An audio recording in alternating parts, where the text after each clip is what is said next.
52 राष्ट्रपति राजा, जी हाँ 53 शक्ति का ताज। अब देखो 54-55 चुनाव की बारी, 54-55 में चुनाव की बारी। 56-57 5 साल की बोले साहब राष्ट्रपति का देश में था। नमस्कार, उम्मीद करते हैं आप सब बहुत बढ़िया होंगे और आप सभी के जनरल स्टडीज की प्रिपरेशन एकदम मस्त चल रही होगी। तो भैया आप जानते हैं शाम को 7 बजे डेली हम आपसे मिलते हैं आपके जनरल स्टडीज की प्रिपरेशन को लेकर के, जिसमें इस समय हम लोग कवर कर रहे हैं भारतीय संविधान। भारतीय संविधान में आपको क्लासेस मिल रही हैं, जिसमें आज हम लोग कवर करेंगे भारत के राष्ट्रपति, और इसके अतिरिक्त 3 दिन जो है हम प्रैक्टिस कराते हैं, 3 दिन जो है टॉपिक वाइज जो है मटेरियल को कवर करते हैं। यहाँ पर हमने आपके इस पार्ट के लिए यहाँ पर देख रहे हैं पूरा एकदम से इकट्ठा जो है सारा अनुच्छेद एक जगह पर बहुत व्यवस्थित तरीके से, किस अनुच्छेद के अंतर्गत जो है राष्ट्रपति का को क्या पावर, क्या सारी चीज़ें हैं उस पर हम बात करेंगे। उसके बाद ट्रिक के माध्यम से हम आपको याद भी कराएंगे। उसके बाद हम यहाँ पर ऑब्जेक्टिव क्वेश्चंस के माध्यम से आपकी प्रैक्टिस भी कराएंगे। तो ये क्लासेस आपके लिए बेहद इंपॉर्टेंट है। तो यहाँ पर आइए भैया शुरू करते हैं। सबसे पहले देखो भाई, भारत के राष्ट्रपति से संबंधित जो महत्वपूर्ण अनुच्छेद हैं उनको हम देख लेते हैं। क्या है?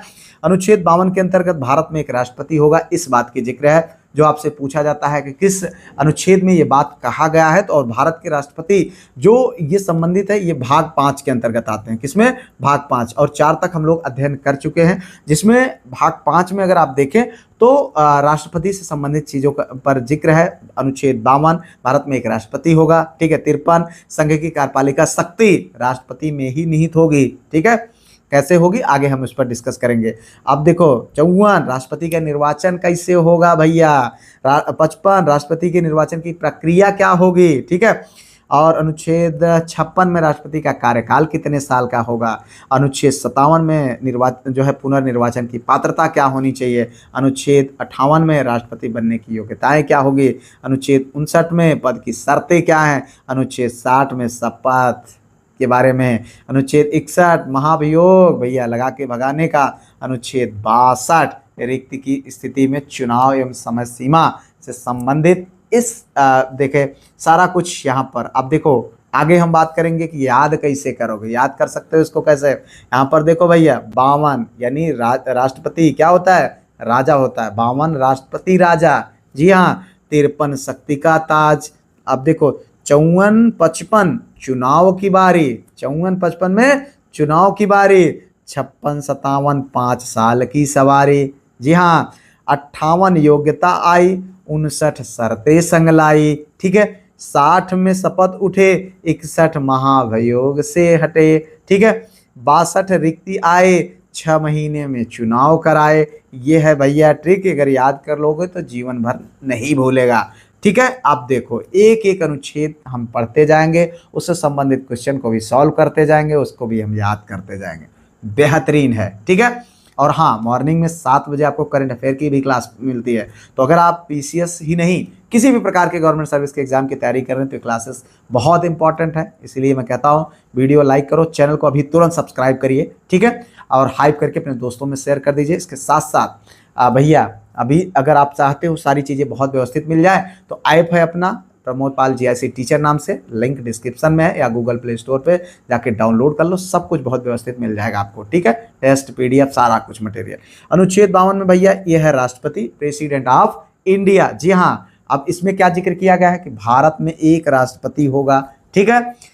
यह अनुच्छेद राष्ट्रपति के पद की संवैधानिक व्यवस्था करता है कि भैया अनुच्छेद 52 के अंतर्गत भारत में एक राष्ट्रपति होगा। ये बात किसमें है? अनुच्छेद 52 में है। भाग 4 की यहाँ से, भाग 5 की यहाँ से शुरुआत होती है।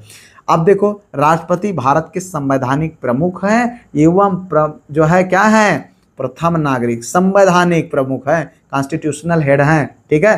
तो लेकिन अभी आप देखेंगे ये सिर्फ कॉन्स्टिट्यूशनल हेड है, ठीक है। अब देखो इसको कैसे याद करोगे। 52 बोले साहब राष्ट्रपति का देश में ठाठ, ठीक है। क्या है? 52 बोले साहब राष्ट्रपति का देश में ठाठ, ठीक है। ये बात बिल्कुल स्पष्ट बता रहा है कि भैया ऐसा है, हमारा संविधान 52 अनुच्छेद 52 के अंतर्गत इस बात का जिक्र है कि भारत का एक राष्ट्रपति होगा और उसका ठाट बाट होगा, ठीक है। अब देखो भारतीय संविधान का अनुच्छेद 52 का संबंध किससे है? राष्ट्रपति से है, ठीक है। निम्नलिखित कथनों पर विचार कीजिए। अनुच्छेद 52 भारत में राष्ट्रपति के पद का प्रावधान करता है। राष्ट्रपति भारत का प्रथम नागरिक है। कौन सा? एक दो दोनों, ना तो एक ना ही दो। कौन सा ही है? फटाफट आंसर कर लो भाई। ठीक है, ये है आपका। देख लीजिए अब इससे संबंधित और बेहतर क्या किया जा सकता है, जरा आप बताइए। चलो भाई आगे देखो, यहाँ पर संघ अनुच्छेद 53 संघ की कार्यपालिका शक्ति। जी हाँ, संघ की समस्त कार्यपालिका शक्ति किसमें निहित है?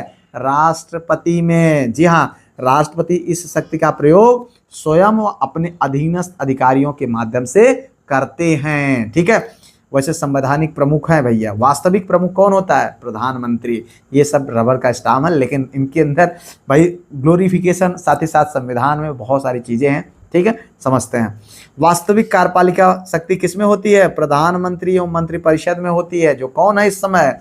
हमारे आदरणीय जो है नरेंद्र मोदी साहब, जिन जो इसका जिक्र है अनुच्छेद 74 के अनुसार। ठीक है, अब देखो यहाँ पर देखिए, राष्ट्रपति नॉमिनी जो है नॉमिनल एग्जीक्यूटिव है, जबकि वास्तविक एग्जीक्यूटिव कौन है? प्रधानमंत्री महोदय हैं भैया। अब इसको देखें, 53 शक्ति की सारी पर पीएम चलाए सरकारी गाड़ी। जी हाँ, इसको याद करो कैसे? 53 शक्तिशाली पर जो है पीएम चलाए सरकारी गाड़ी। तो ये आप इस तरीके से इसको याद कर लीजिएगा भैया। ठीक है, अब देखो यहाँ पर निम्नलिखित कथनों पर विचार करना है। संघ की कार्यपालिका शक्ति राष्ट्रपति में निहित है। वास्तविक कार्यपालिका शक्ति राष्ट्रपति के पास होती है। तो कौन सही है? केवल एक सही है। ठीक है, तो ये वास्तविक जो कार्यपालिका शक्ति है राष्ट्रपति में नहीं बल्कि प्रधानमंत्री में है। ठीक है, यहाँ पर देख ले, भारतीय संविधान के अनुसार राष्ट्रपति वास्तविक कार्यपालिका है, नाम मात्र का कार्यपालिका प्रमुख, न्यायपालिका का प्रमुख है। ठीक है, संसद का अध्यक्ष है, नहीं, नाम मात्र का कार्यपालिका प्रमुख है। ठीक है, वास्तविक कार्यपालिका कौन है? ये प्रधानमंत्री है।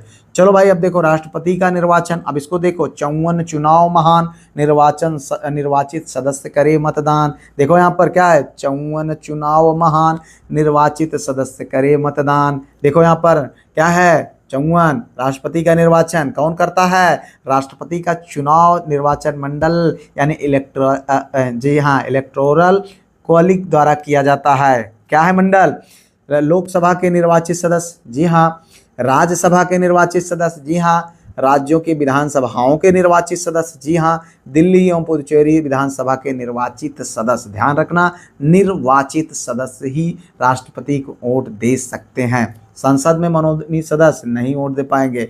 विधान परिषद में निर्वाचित सदस्य बिल्कुल नहीं। विधानसभाओं के मनोनीत सदस्य बिल्कुल नहीं। यानी जो मनोनीत हैं वो भैया राष्ट्रपति को वोट नहीं कर सकते हैं। यही चीज कहा गया है, 54 चुनाव महान निर्वाचित सदस्य करे मतदान। जी हाँ, निम्नलिखित में से कौन राष्ट्रपति के निर्वाचन मंडल का सदस्य नहीं होता है? लोकसभा का निर्वाचित सदस्य, राज्यसभा का निर्वाचित सदस्य, राज्य विधान परिषद का निर्वाचित सदस्य, दिल्ली विधानसभा का निर्वाचित सदस्य। क्या पूछ रहा है? निम्नलिखित में से कौन राष्ट्रपति के निर्वाचन मंडल का सदस्य नहीं? तो कौन है भैया? यहाँ पर आप देखिए, राज्य विधान परिषद का निर्वाचित, दिल्ली विधानसभा का निर्वाचित सदस्य। यहाँ पर आपने देखा है दिल्ली पुदुचेरी विधानसभा के निर्वाचित सदस्य योग्य होते हैं, तो इसका ये सही है। लोकसभा का निर्वाचित सदस्य, ये भी सही है।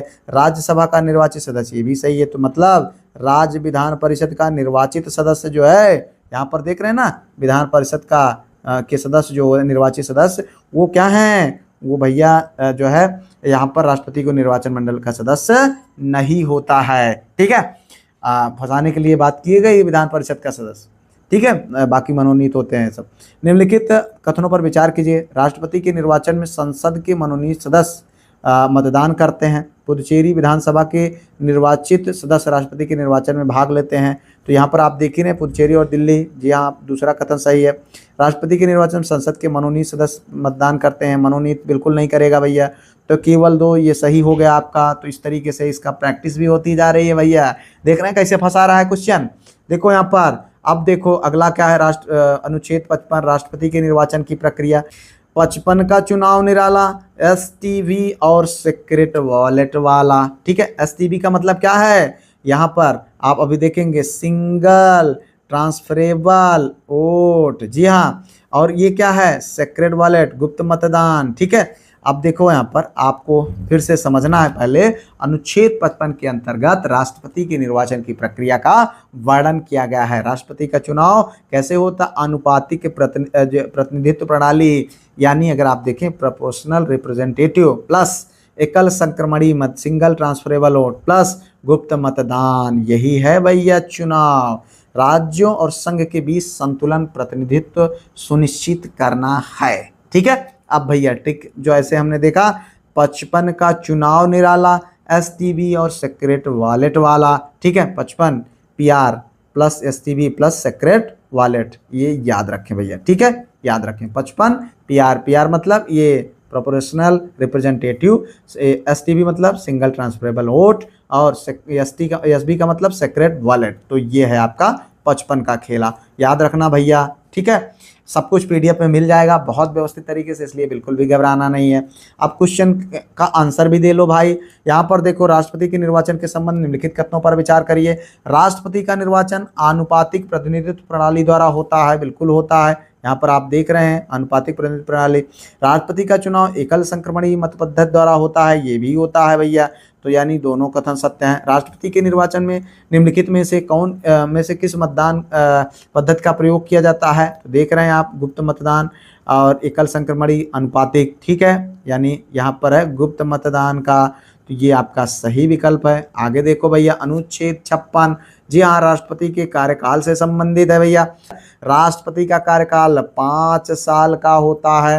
राष्ट्रपति अपना त्यागपत्र किसको देता है? उपराष्ट्रपति को देता है।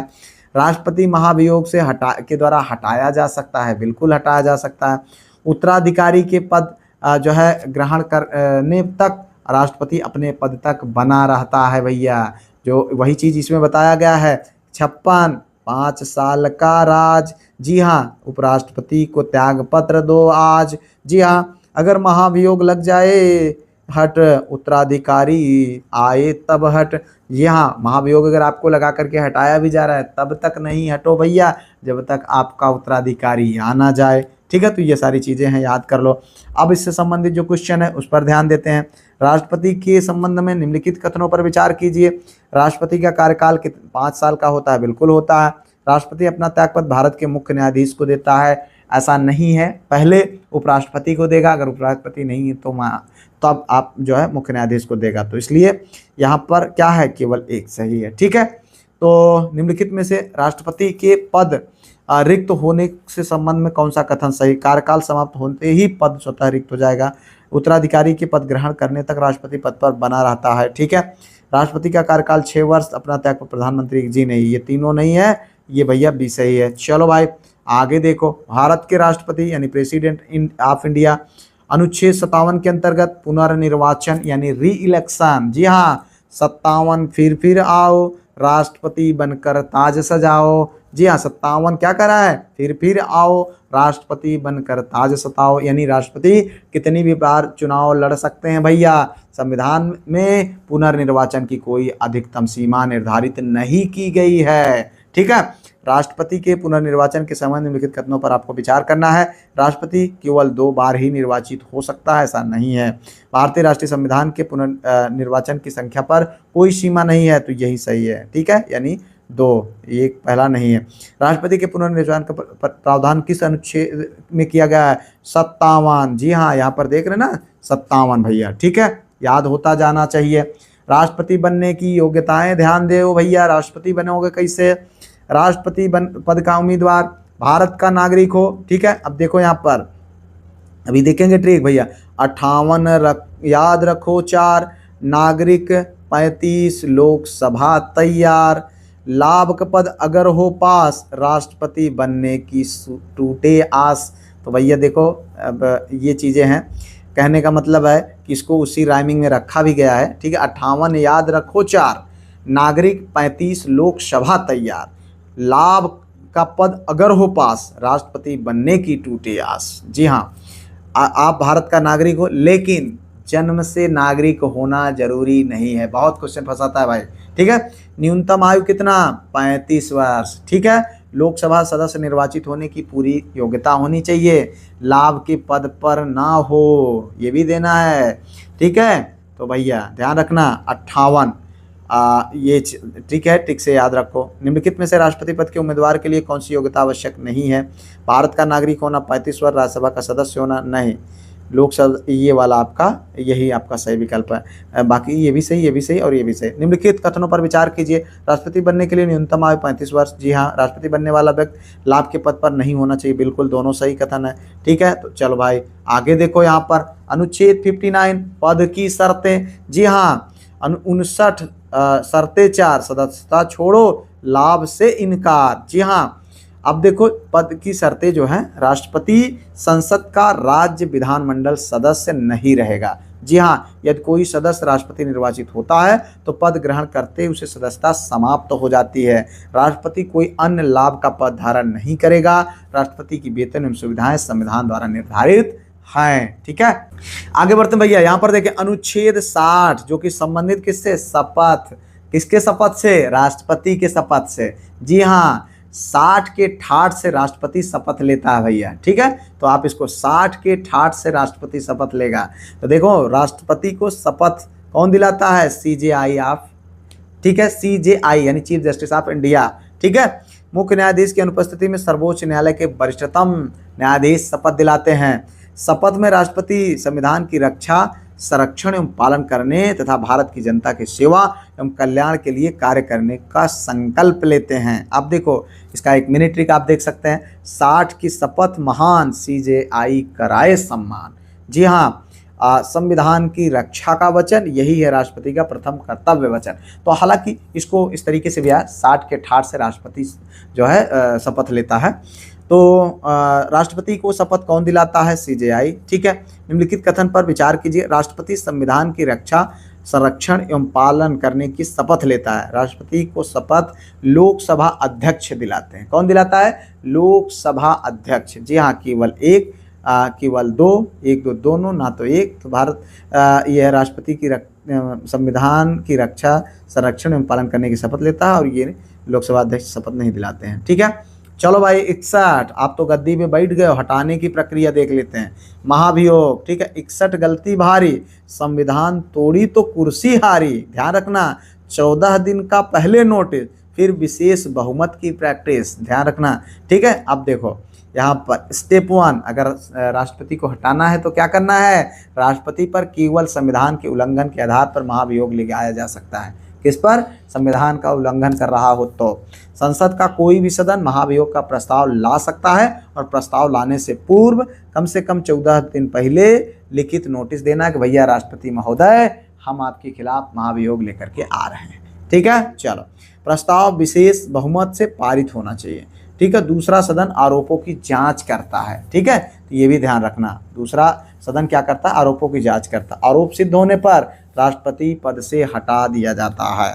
यही चीज ध्यान रखना। राष्ट्रपति का महाभियोग किस आधार पर लगाया जाता है, भ्रष्टाचार, संविधान का उल्लंघन, संसद का अविश्वास, ये है आपका। ठीक है, राष्ट्रपति के विरुद्ध महाभियोग प्रस्ताव के संबंध में निम्नलिखित कथनों पर विचार। संविधान का कोई भी सदन महाभियोग प्रस्ताव प्रारंभ कर सकता है। प्रस्ताव लाने से पूर्व कम से कम 14 दिन नोटिस आवश्यक है। संसद का कोई भी सदन महाभियोग प्रारंभ कर सकता है, बिल्कुल कर सकता है। प्रस्ताव लाने से पूर्व 14 कम से कम नोटिस, तो 1 2 दोनों सही है। चलो भाई, अब देखो रिक्त की स्थिति में क्या होगा। यदि राष्ट्रपति का पद रिक्त हो जाए तो 6 माह के भीतर नया चुनाव कराया जाए। निर्वाचित राष्ट्रपति अपना पूर्ण 5 वर्ष का कार्यकाल पूरा करेगा। देखो, अब देखो यहाँ पर 62 कुर्सी खाली, 6 महीने में होगी बारी। नए राष्ट्रपति जब आए पूरे 5 साल राज्य चलाएं। देखो याद रखें, 62 बराबर रिक्ति प्लस 6 माह में चुनाव प्लस नए 5 साल का कार्यकाल। तो याद रखना भैया, ये 6 महीने का आपका के भीतर नया चुनाव कराया जाना आवश्यक है। यदि राष्ट्रपति का पद रिक्त हो जाए तो नया चुनाव कितने समय के भीतर, 6 माह। ठीक है, निम्नलिखित कथनों पर विचार कीजिए। राष्ट्रपति पद रिक्त होने पर 6 माह के भीतर चुनाव कराना आवश्यक है। रिक्त के निर्वाचित राष्ट्रपति केवल शेष कार्यकाल पूरा करता है। ठीक है, यहाँ पे देखो, राष्ट्रपति पद जो है रिक्त होने पर 6 माह के भीतर चुनाव कराना आवश्यक है। और रिक्त में निर्वाचित राष्ट्रपति केवल नहीं, ऐसा नहीं है, 5 साल पूरा कराता है। तो ये सही है। राष्ट्रपति एवं उपराष्ट्रपति के चुनाव संबंधी जो विवाद होते हैं, और अगर कोई चुनाव संबंधित विवाद है तो उसको कौन सुलझाएगा, सुप्रीम कोर्ट। राष्ट्रपति चुनाव, ये जो है सर्वोच्च न्यायालय इसका निपटारा करता है। सर्वोच्च न्यायालय का निर्णय अंतिम होता है। अब देखो 71 विवाद जो आए सुप्रीम कोर्ट ही फैसला सुनाए। ठीक है, 71 में क्या कह रहा है, 71 विवाद जो आए सुप्रीम कोर्ट ही फैसला सुनाए। अब इससे संबंधित जो क्वेश्चन आपके एग्जाम में बनता है क्या है, राष्ट्रपति और उपराष्ट्रपति के चुनाव संबंधी विवादों का अंतिम निर्णय कौन करता है, चुनाव आयोग, संसद, सर्वोच्च न्यायालय। तो ये है आपका सर्वोच्च न्यायालय। निम्नलिखित कथनों पर विचार कीजिए। राष्ट्रपति के निर्वाचन संबंधी विवादों का निर्णय सर्वोच्च न्यायालय करता है, बिल्कुल। सर्वोच्च न्यायालय का निर्णय अंतिम होता है, बिल्कुल, एक दो दोनों कथन सही है। अब अनुच्छेद 72 पे आ जाओ भाई। देखो यहाँ पर ये है क्षमादान की शक्ति। जी हाँ, राष्ट्रपति निम्नलिखित पूर्ण क्षमा कर सकता है, दंड स्थगन कर सकता है, ठीक है, आप विशेष परिस्थितियों में दंड में राहत, ठीक है, और दंड अवधि कम कर सकता है, दंड निलंबित कर सकता है, दंड का स्वरूप बदल सकता है, ठीक है। तो इसमें देखो 72 दया की खान, फांसी माफ, कोर्ट मार्शल भी आसान, याद रखना है भैया, क्षमादान। तो ये देखो मृत्यु 72 से क्या मतलब है, 72 जो क्या कर रहा है, ये क्षमादान की शक्ति संबंधित है। मृत्यु दंड के मामले में राष्ट्रपति क्षमा दे सकते हैं, कोर्ट मार्शल से जुड़े मामले में भी यह शक्ति लागू होती है। अब देखो इससे संबंधित क्वेश्चन कैसे आपके एग्जाम में पूछा जाएगा। निम्नलिखित में से किस मामले में राष्ट्रपति को क्षमादान की शक्ति प्राप्त है, केवल दीवानी मामले में, केवल राज्य कानूनों के अंतर्गत अपराध मामलों में, मृत्युदंड एवं कोर्ट मार्शल संबंधित मामलों में। तो ये हो गया आपका सही विकल्प, ठीक है। निम्नलिखित कथनों पर विचार कीजिए। राष्ट्रपति मृत्युदंड को क्षमा कर सकता है, राष्ट्रपति कोर्ट मार्शल संबंधित मामलों में भी क्षमादान दे सकता है। तो एक दो दोनों, ठीक है। चलो भाई 74 देखो, आप यहाँ पर क्या है 74 के अंतर्गत क्या कह रहा है, 74 मंत्री की राय एक बार लौटाओ फिर मान जाओ भाई।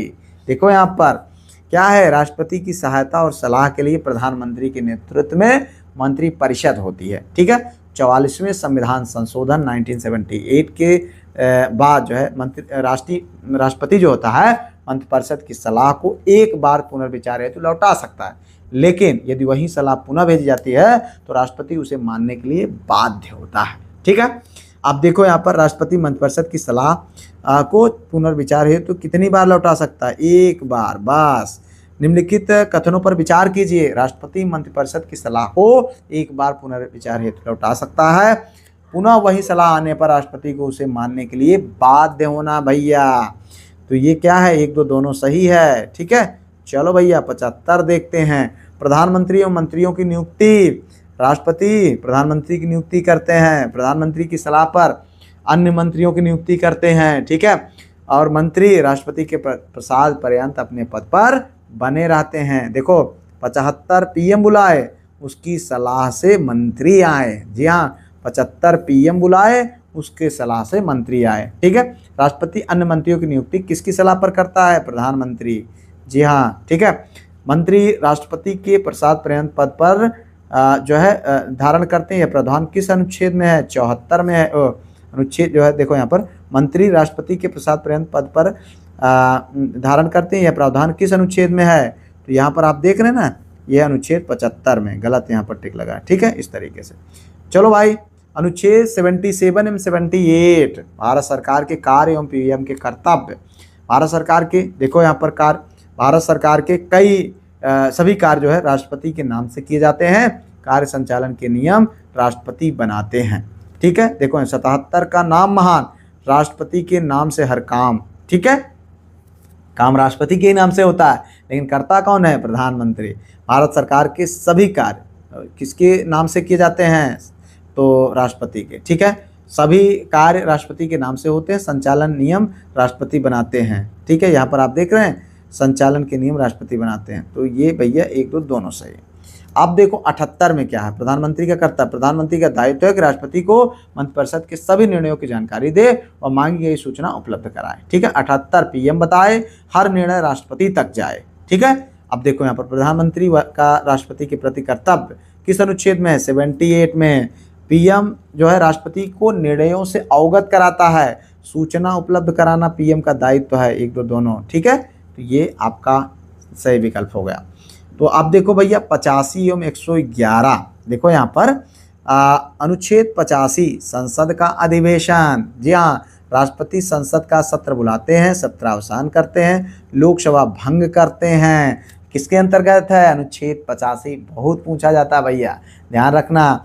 85 संसद बुलाए, सत्र खत्म, लोकसभा भंग कराए, ठीक है। तो निम्नलिखित में से कौन सा कार्य राष्ट्रपति करता है, सत्रावसान, सत्र बुलाना, लोकसभा भंग करना, सब है, ठीक है। संसद के दोनों सत्रों के बीच अधिकतम अंतराल कितने माह के से अधिक नहीं होना चाहिए, 6 माह। ठीक है, तो ये हो गया। अब देखो यहाँ पर साधारण विधेयक को पुनर्विचार हेतु लौटा सकते हैं, पर धन विधेयक को नहीं, यह पुनः पारित होने पर स्वीकृत अनिवार्य है। ठीक है, 111 बिल जो आए साधारण लौटाए, मनी ना जाए भैया, पैसा नहीं लौटाया, मनी से संबंधित धन विधेयक जो होता है उसको नहीं वापस किया जा सकता। राष्ट्रपति किस विधेयक को पुनर्विचार हेतु वापस भेज सकता है? साधारण विधेयक को। ठीक है, और राष्ट्रपति धन विधेयक वापस भेज सकता है, साधारण विधेयक वापस भेज सकता है नहीं, साधारण विधेयक भेज सकता है, राष्ट्रपति धन विधेयक नहीं भेज सकता। अब भैया चलो, अनुच्छेद 123 अध्यादेश जारी करने की शक्ति। जी हाँ, अध्यादेश जारी करने की शक्ति 1, 2, 3। ठीक है, ये कब होता है? अध्यादेश किसे कहते हैं, पहले इसको समझ लीजिए। यानी जैसे संसद का जो सत्र होता है, अभी मानसून सत्र चल रहा है और भी तमाम इसी तरीके से सत्र संसद के चलते हैं, तो जब सत्र ना चल रहा हो, ठीक है, क्योंकि संसद की सत्र चलती है तभी कोई कानून बन पाता है, ना चल रहा हो तो और उसके साथ कोई इमरजेंसी में कानून बनाना आवश्यक हो, तो राष्ट्रपति ऑर्डिनेंस ला करके, ठीक है, क्या करके? ऑर्डिनेंस ला करके वो जो है क्या बोलते हैं, तुरंत जो है तत्काल ये अध्यादेश के माध्यम से कानून बना सकता है। यहाँ पर देखो, जब संसद का कोई भी सदन सत्र ना हो और तत्काल कानून बनाने की आवश्यकता हो, तब राष्ट्रपति अध्यादेश जारी करके कानून बना सकता है। लेकिन अध्यादेश का प्रभाव संसद द्वारा बनाए गए कानून के समान होगा, वो बात सत्य है। लेकिन संसद के पुनः मिलने के बाद 6 सप्ताह तक अध्यादेश प्रभावी रहता है, यदि उससे पहले उसे अस्वीकार ना कर दिया जाए तो। ठीक है, अगर इसको संसद के द्वारा पास कर दिया जाता तो वो कानून बन जाता है हमेशा के लिए। 123 अध्यादेश लाए, संसद ना बैठे, कानून बन जाए, 6 हफ्ते तक रहे कमाल, फिर संसद करेगी फैसले का हाल। ठीक है, समझ लो भैया, ordinance plus parliament not in session plus 6 week. ठीक है, राष्ट्रपति अध्यादेश कब जारी कर सकते हैं? जब संसद का कोई भी सदन सत्र ना हो। ठीक है, निम्नलिखित कथनों पर विचार करिए भैया। अध्यादेश का प्रथम संसद द्वारा बनाए गए कानून के समान होता है। ठीक है, अध्यादेश का प्रभाव जो है संसद द्वारा बनाए गए कानून के समान होता, बिल्कुल बना होता है। संसद के पुनः मिलने के बाद अध्यादेश अधिकतम 6 सप्ताह तक प्रभावी रहता है, यदि उसे स्वीकृति ना मिले तो। दोनों सही है भैया, 1, 2 दोनों। ठीक है, चलो भैया, अब देखो सर्वोच्च न्यायालय से परामर्श, अनुच्छेद 143 143। जी हाँ भैया, 143 जो खूब याद करते हो। राष्ट्रपति किसी महत्वपूर्ण विधिक अथवा सार्वजनिक महत्व के प्रश्न पर सर्वोच्च न्यायालय से परामर्श मांग सकते हैं। सर्वोच्च न्यायालय अपनी सलाह राष्ट्रपति को देता है, लेकिन मानना न मानना राष्ट्रपति के ऊपर निर्भर करता है, बाध्यकारी नहीं है। 143 सलाह की बारी, सुप्रीम कोर्ट बोले मानो या ना मानो तुम्हारी। देखो यहाँ पर ध्यान रखा, इसे एक और तरीके से याद कर सकते हैं। 143 भैया, 143, यानी अगर आप देखो तो इसके माध्यम से हम अपनी बात को रख देते हैं, लेकिन सामने वाला माने या ना माने उसके ऊपर निर्भर करता है। ठीक है, चलो, भारतीय संविधान के किस अनुच्छेद के अंतर्गत राष्ट्रपति सर्वोच्च न्यायालय से परामर्श मांग सकता है? ठीक है, इसको याद करने के लिए आपको मैं एक बार फिर से इंडिकेट करना चाहूँगा 143, जिसको सामान्यतः जो है proposal word I love you से आप जो है इसको याद रखें, आप प्रपोज करिए। ठीक है, यानी राष्ट्रपति को जो है जो यानी आपका सुप्रीम कोर्ट है, ये अपनी बात को रख देता है। अब राष्ट्रपति प्रपोजल को एक्सेप्ट करे या ना करे ये इसके ऊपर निर्भर करता है। तो हमें लगता है अब ये दिमाग में छप जाएगा। चलो, भारतीय संविधान के किस अनुच्छेद के अंतर्गत राष्ट्रपति सर्वोच्च न्यायालय से परामर्श मांग सकता है? 143। जी हाँ, 143। ठीक है, निम्नलिखित कथनों पर विचार कीजिए। राष्ट्रपति सर्वोच्च न्यायालय से किसी विधिक या सार्वजनिक महत्व के प्रश्न पर परामर्श मांग सकता है। सर्वोच्च न्यायालय द्वारा दी गई सलाह राष्ट्रपति बाध्यकारी होती है? नहीं भैया, एक सही है। ठीक है, अब यहाँ पर देखो, यहाँ पर राष्ट्रपति सर्वोच्च न्यायालय से किसी विधिक या सार्वजनिक महत्व के प्रश्न पर परामर्श मांग सकता है। यहाँ पर देख रहे हैं ना, किसी विधिक या सार्वजनिक महत्व के प्रश्न पर सर्वोच्च न्यायालय से मांग सकता है, तो ये बिल्कुल सही है, यानी एक सही है, ये गलत है यहाँ पर। ठीक है, एक सही। चलो भाई, आप इस तरीके से यहाँ पर देखिए, रिवीजन कर लीजिए अनुच्छेद 71 से 143 तक। ठीक है, यहाँ पर सारा रिवीजन दिया हुआ है। और अब देखिए, अनुच्छेद जो है आपका आपातकाल से जो संबंधित है, अनुच्छेद 352 राष्ट्रीय आपातकाल, अनुच्छेद 356 राज्य के में जो है राष्ट्रपति शासन, अनुच्छेद 360 वित्तीय आपातकाल। ठीक है, अब देखो कैसे क्या याद करेंगे इसको। 352 देश बचाना, 356 राज संभालना, 360 पैसा बचाना, तीनों मिलकर आपातकाल कहलाना। देश पर संकट है यानी आपातकाल स्थिति, राज्य पर संकट है तो आप क्या करेंगे, राष्ट्रपति शासन लग जाएगा, आर्थिक संकट है तो 360। लेकिन अभी तक हमारे देश में कभी भी आर्थिक संकट नहीं लगा है, ये तो एक बार लग चुका है, ठीक है, ये भी एक बार काउंट हुआ है और ये तो होता ही रहता है। चलो भाई, अनुच्छेद 352 और 356 देखते हैं। राष्ट्रीय आपातकाल एवं राज्य में राष्ट्रपति शासन। देखो, आधार युद्ध, बाहरी आक्रमण, सशस्त्र विद्रोह, मंत्रिपरिषद की लिखित सलाह पर घोषित पूरे भारत या किसी भी भाग में राष्ट्रीय आपातकाल लागू कर दिया जाता है। 352 याद बनाओ, युद्ध, आक्रमण, विद्रोह, गुनगुनाओ, ठीक है। चलो, इस तरीके से आप इसको याद कर सकते हैं। कौन सी स्थिति राष्ट्रीय आपातकाल का आधार नहीं है? युद्ध, सशस्त्र विद्रोह, बाहरी वित्तीय अस्थिरता, ये आपका सही विकल्प है। पूरे भारत या किसी भाग में लागू जो है लिखित सलाह पर घोषित, केवल एक दो दोनों, ठीक है, पूरे भारत या किसी भाग में लागू तो एक दो दोनों। तो राज्य में राष्ट्रपति शासन, राज्य में संवैधानिक तंत्र विफल होने पर, घोषणा, राज्यपाल की रिपोर्ट या अन्य स्रोतों के आधार पर, दोनों सही है, ठीक है, दोनों ये तरीके हैं। 356 राज्य बिगड़ जाए, राष्ट्रपति शासन तुरंत आ जाए। अनुच्छेद 356 का संबंध किससे है? जो है यहाँ पर देखिए 356 का संबंध किससे है? राष्ट्रपति शासन से, ठीक है।